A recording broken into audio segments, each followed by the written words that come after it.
నమస్తే భయ్యా. నేను ఇప్పుడు మా ఫ్రెండ్ పెళ్ళికి పోతున్నాను. నేనైతే వరంగల్ రైల్వే స్టేషన్లో ఉన్నా ప్రజెంట్. చాలా రోజుల తర్వాత ట్రైన్ ఎక్కుతున్నాను నేనైతే. సో మొత్తంగా అయితే ట్రైన్ ఎక్కేసాను. ఇది కోర్బా ఎక్స్ప్రెస్ ఎక్కేసాను. సో అక్కడ నుంచి ట్రైన్ స్టార్ట్ అయిపోయింది.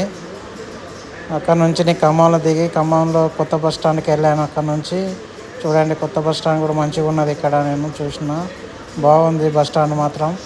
సో అక్కడ నుంచి నేను మళ్ళీ ఆ పెళ్లి కాడికి వెళ్ళాలి.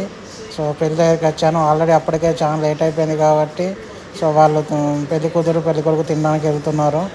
సో అక్కడే కొంచెం వెయిట్ చేశాను. సో అది వెళ్ళేసరికి చాలా లేట్ అయింది కాబట్టి కొంచెం లాస్ట్కి వెళ్ళవలసి వచ్చింది లాస్ట్కు. సో పెళ్ళికి అయితే అటెండ్ అయ్యాను ఫ్రెండ్స్, మిస్ అవ్వకుండా. సో లేట్ అయినా పర్లేదు వెళ్ళి కలవాలని చెప్పేసి నేను డిసైడ్ అయ్యాను. అందుకే లేట్ అయినా పర్లేదు అని చెప్పేసి వెళ్ళిపోయాను. సో వెళ్ళి నా వంతుగా నేను గిఫ్ట్ ఇవ్వడం జరిగింది. Thank you.